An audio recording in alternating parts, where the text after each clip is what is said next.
നിങ്ങളുടെ ഇഷ്ട പരമ്പരകൾ എക്സ്ക്ലൂസീവായി സൺ നെക്സ്റ്റ് ആപ്പിലൂടെ തികച്ചും ഫ്രീ ആയി ഇപ്പോഴേ ആപ്പ് ഡൗൺലോഡ് ചെയ്യൂ. എല്ലാം ചതിയായിരുന്നു. നിധിയെ കൊടുക്കാൻ ഒരുക്കിയ മിഥുന്റെ കെണി. സാറെന്താ ഒന്നും മിണ്ടാത്ത? ഒന്നുമില്ല. എനിക്കും തന്നോട് കുറച്ച് സംസാരിക്കാനുണ്ടായിരുന്നു. അത് പക്ഷേ ത്രില്ലറും സെന്റിമെന്റ്സും ഒന്നും അല്ല. സൂപ്പർ കോമഡിയാ. താൻ ചിരിച്ച് ചിരിച്ച് വശം കെടും. എന്നാ വേഗം പറയൂ. അത് നേരിട്ട് പറയുന്ന അതിന്റെ രസം. നമുക്കൊന്ന് ബീച്ചിൽ പോയാലോ? ഞാൻ ഇപ്പോഴേ റെഡി. കടൽ എനിക്ക് ഭയങ്കര ഇഷ്ടം. എങ്കിൽ കടൽ തീരത്ത് കൂടി കപ്പലണ്ടിയും കുറിച്ച് കൈ കോർത്ത് നമ്മൾ നടക്കും. ആ സമയത്ത് ഞാൻ നിനക്ക് ആ കോമഡി കഥ പറഞ്ഞുതരാം. കേട്ടിട്ട് ബീച്ചിൽ പോകാൻ കൊതിയാവുന്നു. ആണോ? എങ്കിൽ ഞാൻ ഇപ്പൊ തന്നെ ഓഫീസിൽ നിന്ന് ഇറങ്ങിയാലോ? ജോലിയൊക്കെ കഴിഞ്ഞിട്ട് വന്നാ മതി. ഇന്നിനി എന്റെ വൈഫിനൊപ്പമാണ് എന്റെ ജോലി. താൻ റെഡിയായിരുന്നു? ഞാൻ വന്ന ഉടനെ നമുക്ക് പോവാം. ശരി സർ, ഇപ്പൊ തന്നെ റെഡിയാവാം. ശരി, എന്നാ നേരിട്ട് കാണാം. ശരി.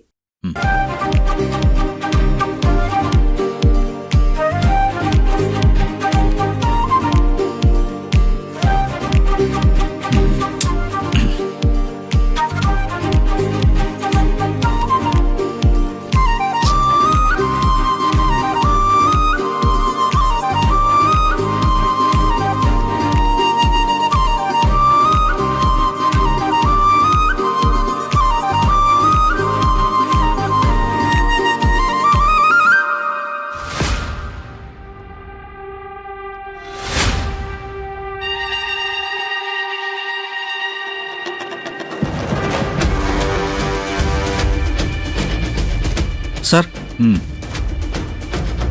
നീ പുറത്തു പോയിരിക്കായിരുന്നോ? അതെ സാർ. കാറിന്റെ കീ തന്നിട്ട് നീ വീട്ടിൽ പോയിക്കോ. എന്തെങ്കിലും ആവശ്യമുണ്ട് വിളിക്കാം. Okay sir. പോയിക്കോ.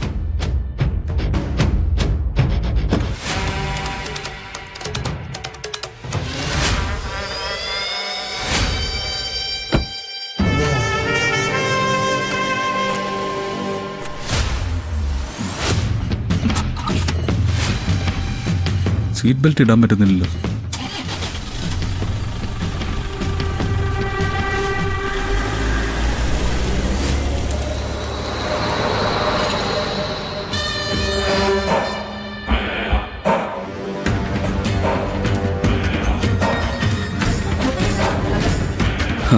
ഗൗതം ഗോപിനാഥ്, നീ തീർന്നടാ. തീർന്നു.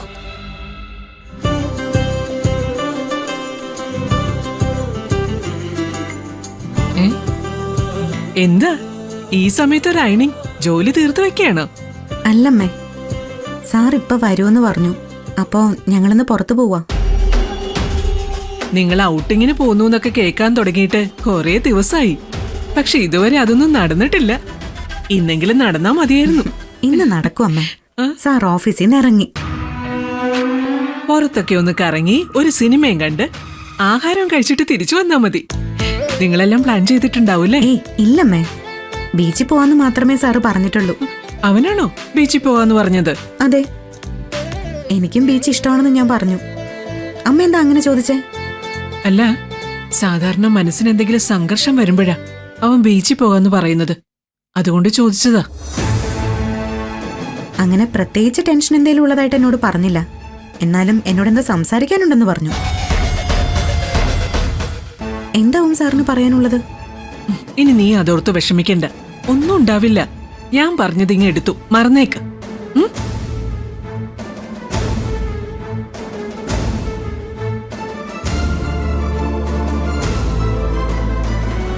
ആ വീഡിയോ അവന്റെ മനസ്സിൽ പതിഞ്ഞിട്ടുണ്ട്.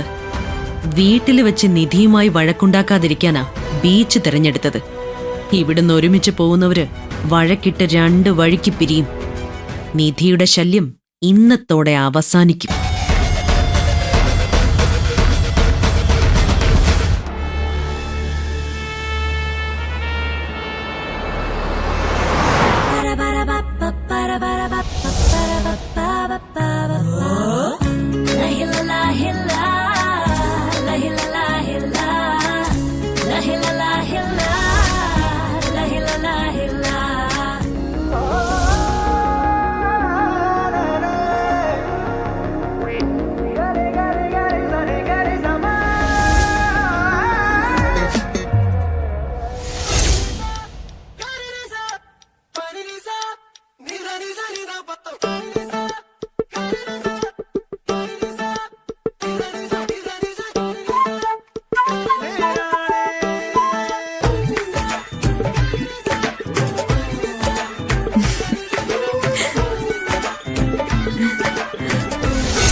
ഞാൻ എന്താ ഇപ്പൊ ഒരു സ്വപ്നം കണ്ടേ?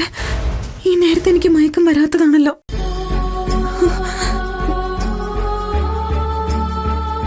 ദൈവമേ, സാറിന് എത്തേണ്ട സമയം കഴിഞ്ഞല്ലോ. എന്തു പറ്റി? ഒന്ന് വിളിച്ചു നോക്കാം. ഡ്രൈവ് ചെയ്യണമെങ്കിൽ വഴക്ക് പറയോ എന്തോ.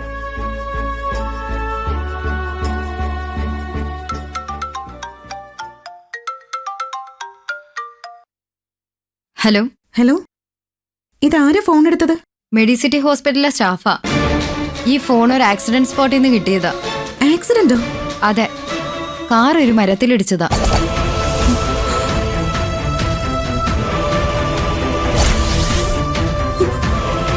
ഇദ്ദേഹം നിങ്ങളുടെ ആരെങ്കിലും ആണോ? ഫോൺ ലോക്കായിരുന്നത് കൊണ്ട് ഞങ്ങൾക്ക് ആരുടെ നമ്പർ എടുക്കാൻ പറ്റിയില്ല. ആക്സിഡന്റ് ആയത് ബിസിനസ്സുകാരൻ ഗൗതം ഗോപിനാഥാ. ഞാൻ അദ്ദേഹത്തിന്റെ വൈഫാ. ഓ, നിങ്ങളുടെ കൂടെ മറ്റാരെങ്കിലും ഉണ്ടെങ്കിൽ ഫോണൊന്ന് കൊടുക്കോ?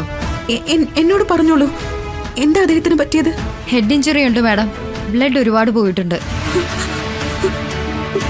ആരെങ്കിലും വേഗം വരണം. ആ, വരാം. അദ്ദേഹത്തിന് ഒരു കുഴപ്പവും വരരുത്. ഞങ്ങൾ ഉടനെ എത്താം. ശരി. അമ്മേ, അമ്മേ. ഗൗതം നേരത്തെ വരാന്ന് പറഞ്ഞിട്ട് കാണുന്നില്ലല്ലോ. പതിയെ പോലെ അവരുടെ ഇന്നത്തെ ഔട്ടിംഗ് മുടങ്ങിയോ? ഓ, കരുന്നൊക്കെ വളക്കല്ലേ അച്ഛാ. ഇന്നെങ്കിലും അവരൊന്ന് അടിച്ചു പൊളിക്കട്ടെ. അമ്മേ, ഗൗതം സാറിന് ആക്സിഡന്റ് പറ്റി. നമുക്ക് വേഗം പോണം. അയ്യോ, എനിക്ക് പേടിയാവുന്നു. ഹെഡ് ഇഞ്ചുറി ആണെന്ന്, ഒരുപാട് ബ്ലഡ് പോയി എന്നൊക്കെ അവര് പറയുന്നത്. അയ്യോ, എന്റെ ഈശ്വരാ. അല്ല, ചേച്ചിയോട് ആരാ പറഞ്ഞേ? സാറ് വരാൻ വൈകിയപ്പോ ഞാൻ വിളിച്ചതാ. ഫോൺ എടുത്തത് ഹോസ്പിറ്റലിലുള്ള ആരോ. അവനൊരു കുഴപ്പവും വരില്ല മോളെ. നിന്റെ ജാതകത്തിലെ വ്യാഴം അവനെ രക്ഷിക്കും. ഇത് ജാതിയും ജാതകവും നോക്കിയിരിക്കേണ്ട സമയമൊന്നും അല്ല. നമുക്ക് വേഗം ഹോസ്പിറ്റലിലേക്ക് അതെ, പോവാം. നമുക്കിറങ്ങാം. ഏതാ ഹോസ്പിറ്റല്? അയ്യോ, മെഡിസിറ്റി ഹോസ്പിറ്റലില്. എന്നാ വാ, വേഗം പോവാം. വേഗം നടക്ക.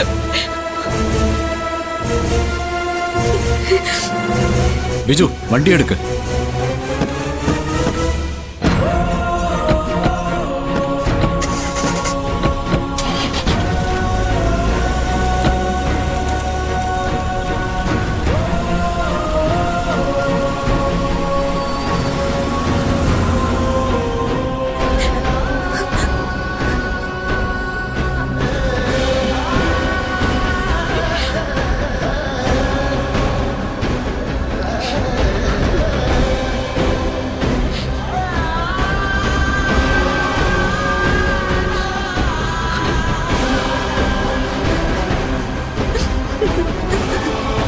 ആ ജോൺ, ഞാൻ ഈശ്വരമംഗല ഗ്രൂപ്പിൽ നിന്ന് ഗോപിനാഥാണ്.